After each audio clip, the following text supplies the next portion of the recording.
హరే కృష్ణ. హరే కృష్ణ అందరికీ. సో, ఈరోజు ఉదయం శ్రీమద్ భాగవతము పారాయణ కార్యక్రమానికి ఇస్కాన్ మంగళూరు వారి తరపున మీ అందరికీ స్వాగతం తెలియచేస్తూ ఉన్నాము. సో, మనము శ్రీమద్ భాగవతము తృతీయ స్కందంలో హరే కృష్ణ ఒక్క నిమిషం.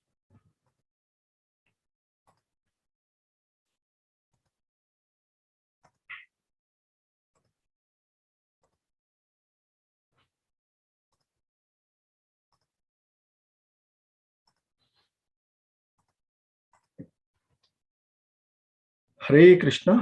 సో, శ్రీమద్ భాగవతము పారాయణ కార్యక్రమంలో తృతీయ స్కందము 5వ అధ్యాయము మైత్రేయునితో విదురుని సంభాషణము అనేటువంటి అంశాలను మనము చూస్తూ ఉన్నాము. సో, ఈ క్రమంలో భాగవతంలో విదురుడు మైత్రేయుని దరిచేరడము, ఆ తర్వాత ఆ మైత్రేయుడిని అడుగుతుంటాడు. సుఖదేవ గోస్వామి వారు చెప్తూ ఉంటాడు, ఆ మైత్రేయుడిని విదురుడు దరిచేరిన తర్వాత విదురుడు అడుగుతూ ఉంటుంటాడు ఆ మైత్రేయుని గురించి. ఎందుకంటే విదురుడు భాగవతుడు ఆయన ఎన్నిసార్లు ఆ భగవద్ లీలలను విన్నా కానీ తనివి తీరనటువంటి పరిస్థితులు. సో, అంతకుముందు కూడా ఆ భగవంతుని యొక్క లీలలను గురించి విన్నటువంటి ఆ విదురుడు మరలా ఆ మైత్రేయ మహర్షిని అడుగుతూ ఉంటుంటాడు. సో, ఇంతకుముందు చూసినటువంటి శ్లోకంలో ఆయన అడుగుతాడు, ఓ మహర్షి, స్వతంత్రుడును మరియు వాంఛారహిత త్రయాధీశుడును సమస్త శక్తుల నియామకుడును అయినటువంటి ఆ దేవదేవుడు ఏ విధంగా అవతారములను దాల్చునో, పోషణార్థము క్రమానుగత నియమములు చక్కగా ఏర్పాటు చేయబడి ఉన్నటువంటి జగత్తును ఏ విధంగా సృష్టించునో దయచేసి వివరింపుడు అంటూ ఆ విదురుడు ఆయన్ని అడగడం జరుగుతుంది. సో, మనం అంతకుముందు కూడా శ్రీ భగవద్గీతలో చూసినట్లుగా ఈ సృష్టి మొత్తం కూడా ఆ భగవంతుని యొక్క వ్యక్తీకరణం ద్వారానే ఉన్నటువంటిది. మరి ఈ సృష్టిలో ఉన్నటువంటి జీవులన్నింటినీ కూడా ఆ భగవంతుడు అంటే సృష్టికర్త, పోషకుడు, లయకారకుడు కూడా ఆ భగవంతుడే. సో, అందుకొరకే ఈ భౌతిక సృష్టి కోసమే ఆ దేవాది దేవుడు ఆ భగవంతుడి యొక్క ప్రధాన అంశాలైనటువంటి ఆ 3 విష్ణు రూపాలను ఆయన ధరించడము.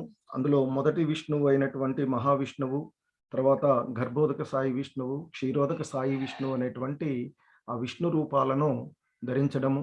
ఈ సృష్టి అంతా కూడా ఆయన ఆధీనంలోనే, ఆయన భగవద్గీతలో మయాధ్యక్షేణ, ఈ సృష్టి అంతా కూడా నా యొక్క అధ్యక్షతలోనే జరుగుతుంది, నా యొక్క ఆధీనంలోనే ఆ భగవంతుడి యొక్క శక్తులలో 2 శక్తులు, పరాశక్తి అపర శక్తుల ద్వారానే ఇదంతా కూడా జరుగుతూ ఉంది అనేటువంటి అంశాన్ని మనం తెలుసుకున్నటువంటిది.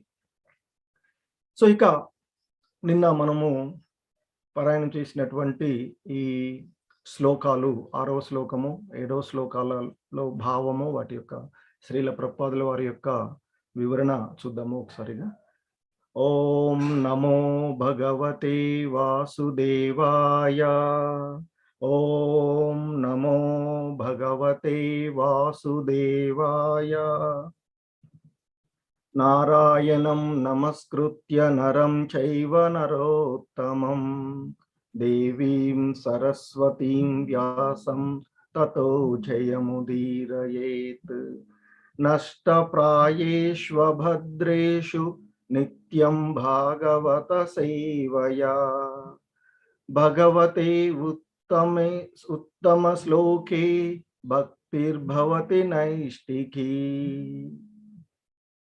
జయ రాధా మాధవ కుంజ విహారీ. జయ రాధా మాధవ కుంజ విహారీ. జయ గోపీ జన వల్లభ గిరివరదారి. యశోదనందన వ్రజ జన రంజన యమునా తీరా వనచారి. జయ రాధా మాధవ కుంజ విహారీ. ఓం అజ్ఞానతిమిరాంధస్య జ్ఞానాంజనశలాకయా చక్షుర్మిలితం యేన తస్మై శ్రీగురవే నమః. నమో ఓం విష్ణుపాదాయ కృష్ణప్రేష్టాయ భూతలే శ్రీమతే భక్తివేదాంత స్వామి ఇతి నామినే. నమస్తే సారస్వతే దేవే గౌరవాణి ప్రచారిణే నిర్విశేష శూన్యవాది పాశ్చాత్య దేశతారిణి. जय श्री कृष्ण चैतन्य प्रभु नित्यानंद श्री अद्वैत गदाधर श्रीवासादि गौर भक्त वृंद. हरे कृष्णा कृष्ण कृष्णा हरे हरे, हरे राम राम राम हरे हरे. हरे कृष्णा कृष्ण कृष्णा हरे हरे, हरे राम राम राम हरे हरे. हरे कृष्णा कृष्ण कृष्णा हरे हरे, हरे राम राम राम हरे हरे. హరే కృష్ణ. సో మనము ఈ 6వ శ్లోకాన్ని నిన్న చూడడం జరిగింది. యథా పునస్వేక ఇదం నివేశ్య సేతే గుహాయం సనివృత్త వృత్తి యోగేశ్వరాదీశ్వర ఏక ఏతద్ అనుప్రవిష్టో బహుదా యదాసీత్.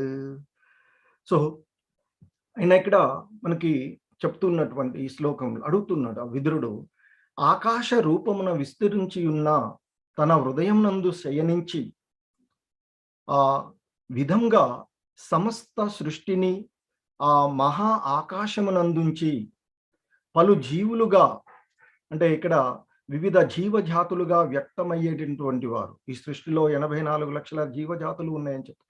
సో ఈ జీవజాతులన్నీ కూడా వ్యక్తమయ్యేటువంటి ఈ జీవజాతులన్నిటినీ కూడా అంటే పలు జీవులుగా అతడు విస్తరిస్తూ ఉన్నాడు. అంటే ప్రతి జీవి కూడా భగవంతుని యొక్క విస్తారమే అనేటువంటి అంశాన్ని ఇక్కడ మనం అంటున్నాడు. అలాగే యోగేశ్వరుడును ఆదీశ్వరుడును అయినటువంటి కారణమున, అంటే ఈ సమస్తాలను త్యజించినటువంటి వాడుగాను ఉన్నటువంటి వాడుగాను, అలాగే అన్నిటికీ కూడా అతడే ఆధీనముగా ఉండేటువంటి కారణంగాను, అంటే ఈ సమస్త సృష్టి కూడా ఆయన యొక్క ఆధీనంలోనే ఉన్నది. మరి అయినటువంటి ఆ కారణం చేత ఆ దేవదేవుడు తన పోషణార్థము ఎట్టి యత్నము కావింపనటువంటి అవసరం లేదు. అంటే ఒక వృక్షం మాదిరిగా స్థిరంగా ఉండి తన యొక్క విస్తారాన్ని ఏ విధంగా చేస్తూ ఉంటుంది అంటే ఒకే విధంగా స్థిరంగా ఉండేసి. సో కాబట్టి అటువంటి ఆ భగవంతుడికి ఇక తన పోషణార్థం ఏవి కూడా, ఎందుకంటే మొత్తము ఉన్నటువంటి ఇది. సో కాబట్టి ఆ పోషణార్థము ఆయన ఏది కూడా తీసుకోవలసినటువంటి, ఏది పొందవలసినటువంటి అవసరం లేదు. ఆ విధంగా అతడు జీవులందరికీ భిన్నుడై ఉన్నారు. అంటే ఆయన ద్వారా సృష్టించబడినటువంటి జీవులన్నిటికీ కూడా పోషణార్థము కావలసినటువంటి అవసరం ఉంటుంది. కానీ అందుకు భిన్నంగా ఆ దేవాది దేవుడైనటువంటి మహాయోగీశ్వరుడు అయినటువంటి, మొత్తానికి ఈ విశ్వం మొత్తం కూడా తన ఆధీనంలో ఉంచుకున్నటువంటి ఆ దేవాది దేవుడుకు ఎటువంటి పోషణార్థమైనటువంటి విషయాలు అవసరం లేదు అనేటువంటి విషయాన్ని తెలియచేస్తూ ఉన్నారు. ఇక శ్రీల ప్రభుపాదుల వారి యొక్క భాష్యము ఇక్కడ మనము చూసినట్లయితే, శ్రీల ప్రభుపాద్ జగద్గురు శ్రీల ప్రభుపాద్కి జై. సో ఆయన చెప్తూ ఉన్నారు ఇక్కడ మనకి, శ్రీమద్ భాగవతంలో పలు భాగములందు పేర్కొనబడిన సృష్టి స్థితి లయములకు సంబంధించినటువంటి ప్రశ్నలు వివిధ కల్పములకు చెందినవై ఉన్నాయి అని చెప్తున్నారు. అంటే ఇక్కడ ఈ సృష్టిలో కల్పారంభము కల్పాంతము అనేటువంటి, అంటే సృష్టించబడినటువంటి ప్రతిదీ కూడా అంటే మరలా నశించిపోయేటువంటిది. సో కాబట్టి ఈ భౌతిక జగత్తు, సృష్టించబడేటువంటి ప్రతి భౌతిక జగత్తు కొంతకాలం స్థితమై ఉంటుంది, అంటే నిలిచి ఉంటుంది. ఆ తర్వాత మరలా అది లయించిపోయేటువంటిది, అంటే ఆ భగవంతుడిలో కలిసిపోయేటువంటిదే. అయితే ఈ సృష్టి జరగడము, అది స్థిరంగా ఉండడం, ఏ విధంగా స్థిరంగా ఉంటుంది, అలాగే ఏ విధంగా అది మరలా ఆ భగవంతుడిలో కలిసిపోతుంది అనేటువంటి దానికి సంబంధించినటువంటి ప్రశ్నలు ఆ జిజ్ఞాసువులు అయినటువంటి ఇక్కడ చెప్తుంటారు ఎప్పుడు కూడా మహర్షులు వారంతా కూడా నైమిషారణ్యంలో నిరంతరము ఆ భగవంతుని యొక్క సంబంధ విషయాలను తెలుసుకోవడానికి జిజ్ఞాసులు అయి ఉన్నారు అని చెప్తారు. ఆ భగవంతుణ్ణి దరిచేరేటువంటి నలుగురు ఆ భగవంతుని ఎప్పుడు కూడా అంటే భక్తితో భజిస్తారు అని చెప్తారు. ఆర్ది, అర్ధహార్ది, జిజ్ఞాసువు, అలాగే జ్ఞాని అనేటువంటి నలుగురు ఆ భగవంతుణ్ణి భక్తియుతమైనటువంటి సేవలో ఆయన్ని వేడుకుంటూ ఉండేటువంటి వారు అని చెప్తారు. సో ఆ విధంగా ఆ జిజ్ఞాసువులు ఎప్పుడు కూడా ఈ విషయాల గురించి తెలుసుకోవడానికి జిజ్ఞాసువులై ఉంటారు. అలాగే మనం భగవద్గీతలో చూస్తాం, అర్జునుడికి ఎక్కడైనా ఏదైనా సందేహం వచ్చినప్పుడు దాన్ని తెలుసుకోవడానికి జిజ్ఞాసుడై ఉన్నటువంటి వాడై ఆ భగవంతుణ్ణి అడుగుతూ ఉంటాడు. నేరుగా భగవంతునితో అక్కడ ఉన్నటువంటి వాడు. సో అడుగుతూ ఉన్నట్టు. సో ఆ విధంగా ఆ జిజ్ఞాసువులైనటువంటి వారు ఈ సృష్టి ఏ విధంగా వస్తుంది అనేటువంటి కొంత వాటిని సంబంధించినటువంటి ప్రయత్నాలు జరుగుతుంటాయి. అయితే ఆయా కల్పాలలో, ఆయా కాలాలలో ఉన్నటువంటి ప్రామాణికులు అనేటువంటి వారు అంతకు ముందు ఉన్నటువంటి వాటి ద్వారా వివిధ రకాలైనటువంటి వివరణలు ఇస్తూ ఉంటారు. కానీ ఆ భగవంతుని యొక్క, ఆ దేవాది దేవుడి యొక్క ఆధిపత్యం విషయంలో ఎటువంటి భేదం లేకుండా అందరూ కూడా అన్ని రకాలైనటువంటి పూర్వీకులు అంటే ప్రామాణికులందరూ కూడా ఏకముక్తంగా అంగీకరించినటువంటి విషయము ఆ భగవంతుడి యొక్క ఆధిపత్యము. ఆయనే దేవాది దేవుడు, సర్వకారణకారకు. సో బ్రహ్మ సంహితలో బ్రహ్మ చెప్పిన ఈశ్వర పరమ సచ్చిదానంద విగ్రహ అనాదిరాదిర్ గోవింద సర్వకారణ కారణం. సో అంటూ ఆయనే ఈ సృష్టి మొత్తానికి మూలము, ఆయనే ఆధారము మొత్తానికి అనేటువంటిది. అలాగే ఆయన మనకి భగవద్గీతలో కూడా చెప్తుంటారు, మత్త పరతరం నాణ్యత్ కంచిదస్తి ధనంజయ మై సర్వమిదం ప్రోతం సూత్రే మణిగణ ఇవ అని చెప్పి, ఏ విధంగా అయితే ఒక హారంలో ఆ మనులు అన్నీ కూడా దారం చేత ఒక హారంలాగా ఉంటుందో, ఈ సృష్టించబడినటువంటి ప్రతిదీ కూడా నాపైనే ఆధారపడి ఉన్నది అనేటువంటి అంశాన్ని ఆయన చెప్పినటువంటిది. సో ఇక్కడ కూడా ప్రామాణికులందరూ కూడా ఏ రకాల ఏ యుగ కల్పాలలో వచ్చినటువంటి ప్రామాణికులైన వారు ఇక్కడ ఈ భౌతికమైనటువంటి విషయాలకు భిన్న భావనలు ఇచ్చినప్పటికీ కూడా ఆ దేవాది దేవుడి విషయంలో మాత్రం ఆయన ఎప్పుడు అందరూ కూడా ఆయన యొక్క ఆధిపత్యాన్ని అంగీకరించినటువంటి విషయం. సో కనుకనే ఆ కృష్ణ భగవానుడే దేవాది దేవుడు అనేటువంటి దానికి ఎటువంటి సందేహం లేదు అనేటువంటిది మనము అర్థం చేసుకోవలసినటువంటిది. అలాగే ఇంతకుముందు చెప్పుకున్నట్లుగా ఆ భగవంతుని ద్వారా ఈ భౌతిక సృష్టి కోసం ఆయన 3 ప్రధానమైనటువంటి మహావిష్ణువు గాను, గర్భోదక సాయి విష్ణువు గాను, క్షీరోద సాయికి విష్ణువు గాను ఈ భౌతిక ప్రపంచాన్ని మొత్తం ఉనికిలోనికి వచ్చే విధంగా చేస్తూ ఉన్నటువంటి వాడు. సో కాబట్టి ఆ భౌతిక సృష్టిలన్నీ ఆకాశమునందు నెలకొని ఉన్నవని, కనుకనే ఆకాశము అంటే ఈ స్థూల సృష్టికి అంటే ఈ భౌతిక సృష్టి ఇక్కడ ఆయన మనకి చెప్తూ ఉంటుంటారు. భూమి, జలము, అగ్ని, వాయువు, ఆకాశము, బుద్ధి, మనస్సు, అహంకారం, విద్య, అహంకారము అనేటువంటివి 8 అంశాలుగా ఆ భగవంతుడి యొక్క భౌతిక ప్రకృతి, అపర ప్రకృతి, అపరశక్తి ఉంటూ ఉంటుంది. మరి అందులో మొదటి 5 ఉన్నటువంటి భూమి, జలము, అగ్ని, వాయువు, ఆకాశము అనేటువంటివి ఆ స్థూల ప్రకృతిగా చెప్పబడుతూ ఉంటుంది. మనసు, బుద్ధి, అహంకారం అనేటువంటిది సూక్ష్మ ప్రకృతిగా ఉండేటువంటి. సో ఆయన ఇక్కడ అలాగే చెప్తున్నారు శ్రీల ప్రభుపాదులు గారు. సో ఈ భౌతిక సృష్టి అన్నీ ఆకాశమునందు నెలకొని ఉన్నవి, కనుకనే ఆకాశము అంటే స్థూల సృష్టికి తొలి వ్యక్తీకరణము. ఆ స్థూల సృష్టిలో ఇంతకుముందు చెప్పినట్టు 5 స్థూల సృష్టిలో ఆకాశం అనేటువంటిది తొలి వ్యక్తీకరణము అని, దాన్ని మొదలుకొని ధరణి, భూమి వరకు కూడా ప్రతిదీయు కూడా ఆ బ్రహ్మం అనే పిలువబడుతుంది. అంటే ఆ భగవంతుడి ద్వారా వచ్చినటువంటిదే మహత్తత్వంగా చెప్పబడేటువంటిది. సో అందుకే ఇక్కడ చెప్తున్నారు, సర్వం కిల్విదం బ్రహ్మ అనగా భగవానుడు తప్ప వేరొకటి లేదు. అంటే ఆ భగవానుడు అద్వితీయుడు, అంటే ఆయన కాకుండా వేరొకటి లేదు అనేటువంటి, అద్వితీయుడు అంటే ఒకటే, ఇంకొకటి లేదు అనేటువంటిది. సో ఈ సృష్టి అంతా కూడా ఆయనే అనేటువంటి అంశాన్ని ఇక్కడ చెప్తున్నారు శ్రీల ప్రభుపాదులు. అద్వితీయుడు అని చెప్తుంది. సో అంటే ఇక వేరొకటి లేదు. ఆయన తప్ప, ఆ భగవంతుడు, ఆ దేవాది దేవుడు తప్ప వేరొకటి లేదు ఈ సృష్టులన్నిటిలో కూడా అని చెప్తున్నారు. అలాగే ఇక ఇంతకుముందు చెప్పుకున్నట్లుగా ఆ భగవంతుని యొక్క శక్తులు పరాశక్తి, అపరశక్తి. సో, ఇక్కడ అపరాశక్తి అనేటువంటిది మనము ఈ 8 అంశాలు భూమి, అగ్ని, జలం, అలాగే మనసు, బుద్ధి, అహంకారంలో 8గా చెప్పబడినటువంటి ఆ అపరశక్తి దాన్నే భౌతిక ప్రకృతి అని చెప్తుంటారు. ఇక ఆధ్యాత్మిక శక్తిగా ఉండేటువంటి ఆ జీవులు భగవంతుని యొక్క ఉన్నతమైనటువంటి శక్తి, అదే పరాశక్తిగా చెప్పబడేటువంటిది. సో, ఇక ఈ శక్తుల కలయికే భగవానుని యొక్క హృదయమందు విలిసితమై ఉండేటువంటి ఈ భౌతిక జగత్తు యొక్క వ్యక్తీకరణము. అంటే ఈ భౌతిక జగత్తంతా కూడా ఆత్మ నుండి వచ్చేటువంటిదే తప్ప భౌతిక పదార్థాల నుండి ఆత్మ ఉత్పన్నము కాదు అనేటువంటి అంశాన్ని ఇక్కడ మనం తెలుసుకోవాల్సినటువంటి.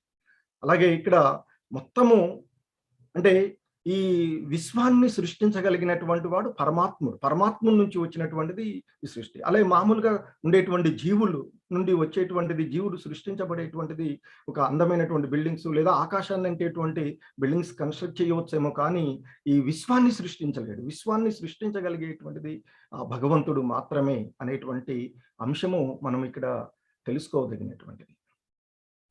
అలాగే మరొక శ్లోకము మనము ఇక్కడ చూసినటువంటిది నిన్న.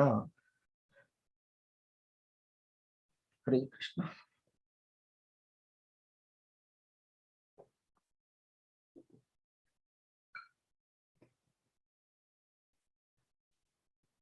హరే కృష్ణ. క్రీడన్ విదత్తే ద్విజగోసురాణాం క్షేమాయ కర్మాణ్యవతారభేदैः మనో న తృప్యత్యపి శృణ్వాంతాం నః సుశ్లోకమాలే చరితామృతాని. సో, ఇంకా ఆయన ఈ విధంగా అడుగుతూ ఉన్నాడు. ఆ విదురుడు ఆ మైత్రేయ మహర్షిని అడుగుతూ ఉన్నాడు ఇంకా. ద్విజులు, గోవులు, దేవతల క్షేమము కొరకై ఉన్న వివిధ భగవద్ అవతారముల మంగళ చరితమును గూర్చియు వివరింపుడు అంటున్నాడు. అంటే ఇక్కడ ద్విజులు, గోవులు, దేవతల వీరందరి సంక్షేమం కోసమే ఆ భగవంతుడు అవతారాలు తీసుకుంటూ ఉన్నాడు అనేటువంటిది మనము ఇక్కడ ఈ శ్లోకంలో అర్థం చేసుకోవాల్సినటువంటి. మరి అటువంటి ఆ భగవంతుడు, ఆ దేవాది దేవుడి యొక్క అవతారాలను, ఆ భగవద్ అవతారాల యొక్క మంగళ చరితమును గురించి, ఆ భగవంతుని అవతారాల యొక్క చరితలు మహోన్నతమైనటువంటి వాటి గురించి వివరించండి నాకు. అలాగే ఆ దేవదేవుని యొక్క దివ్య కర్మలను నిరంతరము శ్రవణము చేయుచున్నప్పటికిని మా మనస్సు ఎన్నడూ కూడా తనివి నొందబోదు. సో, ఇక్కడ ఆ విదురుడు, ఆ భాగవతముడు, ఒక శుద్ధ భక్తుడు అయినటువంటి, అనన్య భక్తుడైనటువంటి ఆ విదురుడు అంటూ ఉన్నాడు. ఎందుకంటే ఆ దేవదేవుని యొక్క దివ్య కర్మలను ఎంత వింటూ ఉంటే ఇంకా ఇంకా వినాలి అనిపిస్తుంది తప్ప మాకు అది ఎక్కడా కూడా తృప్తి అనిపించట్లేదు. ఇంకా వినాలి, ఇంకా భగవంతుని గురించి వినాలి అనేటువంటి భావనలలోనే ఉన్నాము అని చెప్తాడు.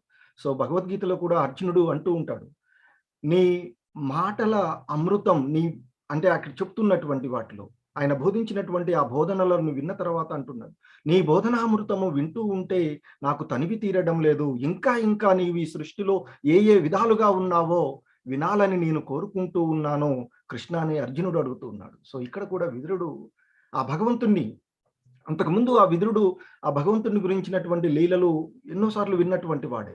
అయినప్పటికీ కూడా ఇంకా వినాలి అనేటువంటి భావనలో ఉన్నటువంటి ఆ విదురుడు అడుగుతూ ఉన్నాడు.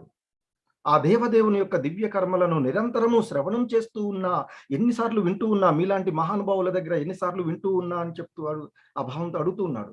మా మనసు ఎప్పుడూ తనివి తీరడం లేదు. ఇంకా వినాలి అనిపిస్తుంది. ఇంకా ఆ భగవంతుని యొక్క లీలలు వినాలి అనిపిస్తుంది తప్ప నాకు ఎక్కడా కూడా తృప్తి అనిపించట్లేదు అని చెప్తూ ఉన్నాడు ఆ విదురుడు.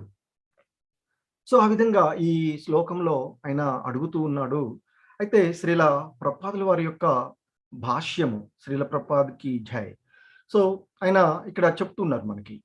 శ్రీకృష్ణ భగవానుడు ఈ విశ్వమునందు మత్స్య మొదటి దశావతారాలుగా చెప్పబడేటువంటి అవతారాలలో మొదటి అవతారమైనటువంటి మత్స్య అవతారము, కూర్మ అవతారము, వరాహ అవతారము, అలాగే నరసింహ అవతారము, ఆ తర్వాత పరశురాము, ఆ విధంగా ఉన్నటువంటి దశావతారాల్లో ఉన్నటువంటి అవతారాల ప్రకటమైనటువంటి అవతారాలందు ప్రకటితమై ద్విజులు, గోవులు, దేవతల క్షేమము కొరకు వివిధములగు దివ్య కర్మలను చేయును.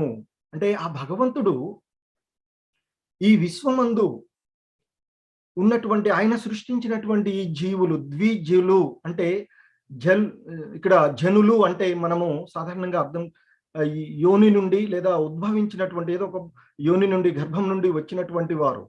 మనకి క్షేత్రము, కర్మక్షేత్రం అని చెప్తూ ఉంటాం. ఈ దేహము మనకి కర్మక్షేత్రం.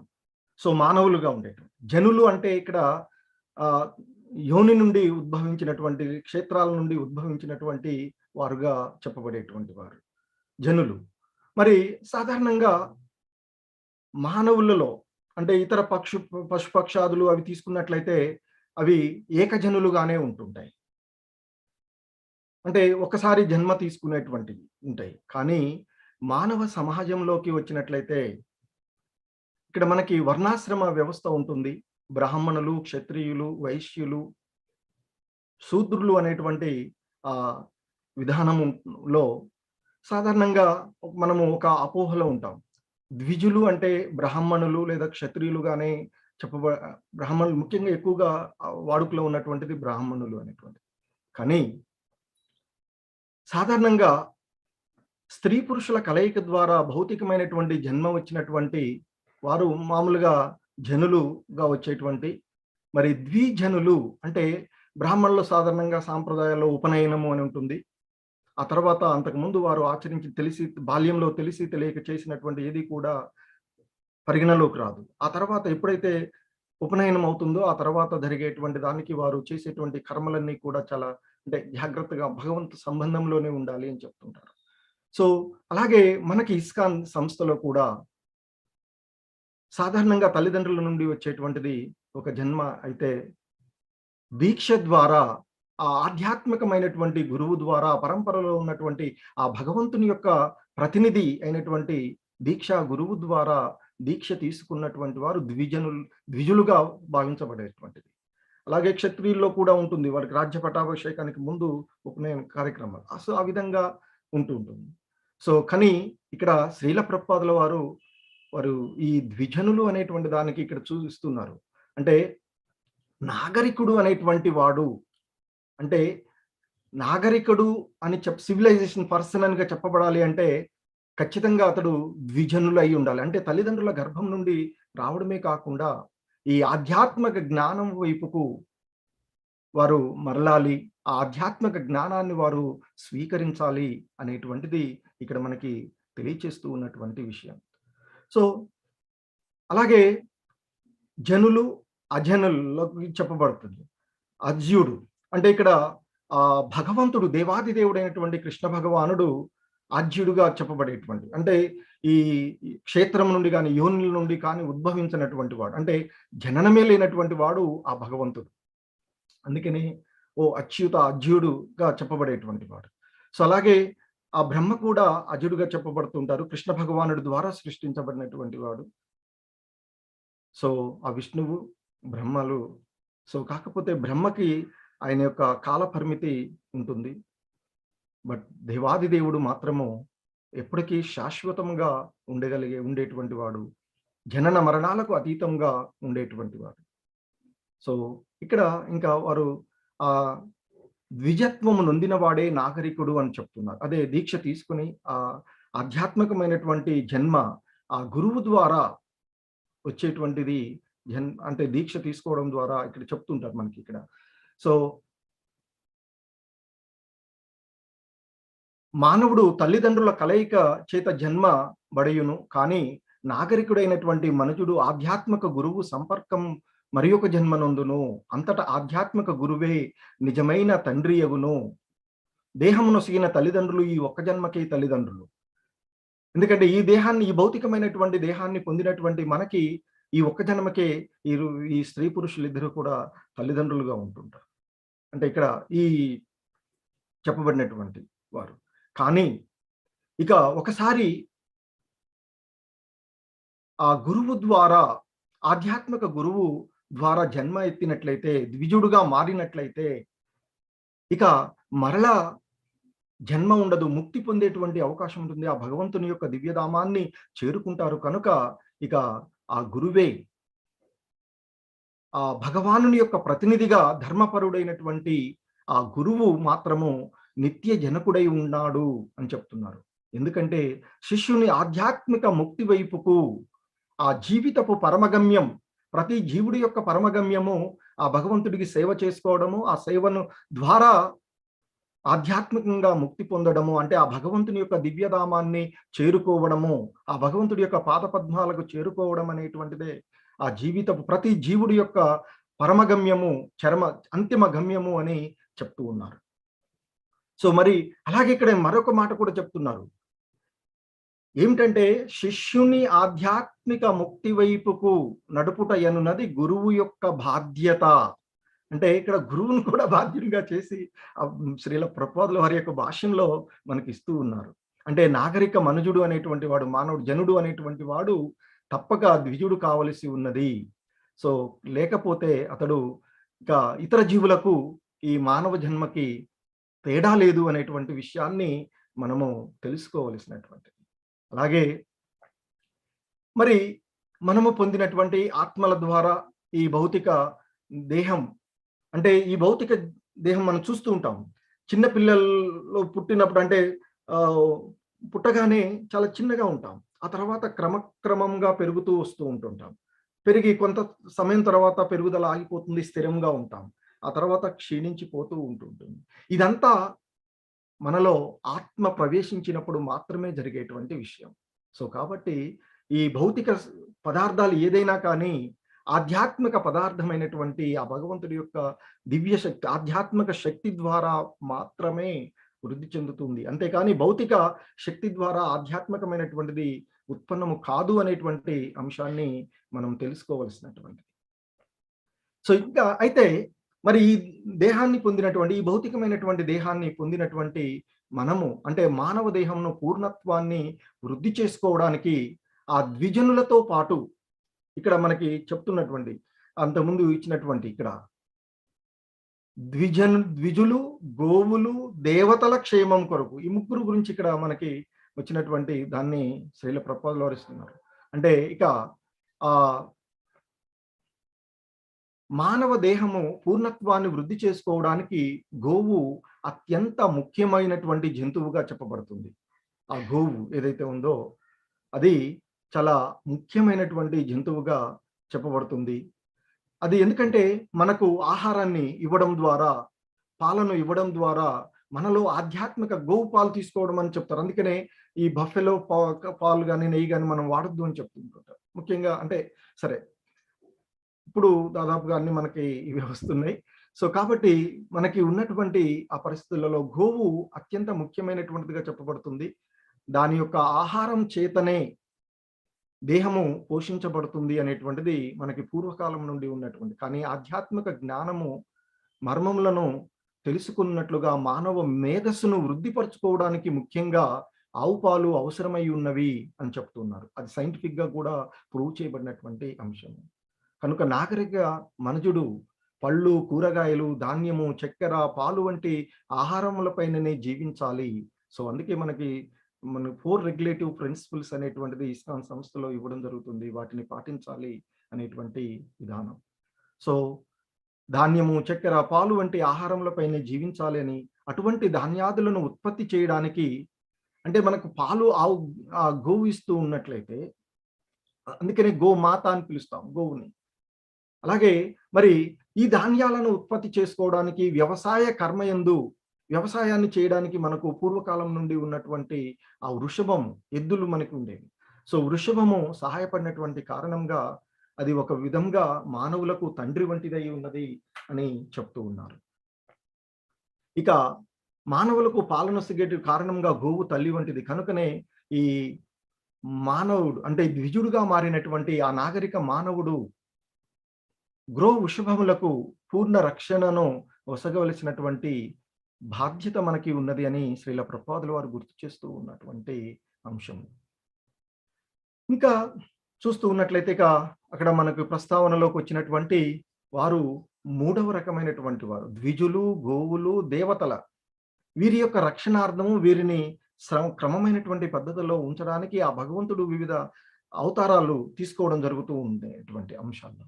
సో ఆ భగవద్ అవతారాలకు కారణమైన ఇక్కడ దేవతలు అంటే సాధారణంగా ఊర్ధ్వలోక వాసులు. మనము ఈ ఉన్నటువంటి 7 14 లోకాలలో మనము మన కింద 7 లోకాలు, ఆ పైన 6 లోకాలు ఉంటాయి. మనం సాధారణంగా ఇక్కడ మధ్యలో మార్త్యలోకంగా ఈ ఉంటాం మనం.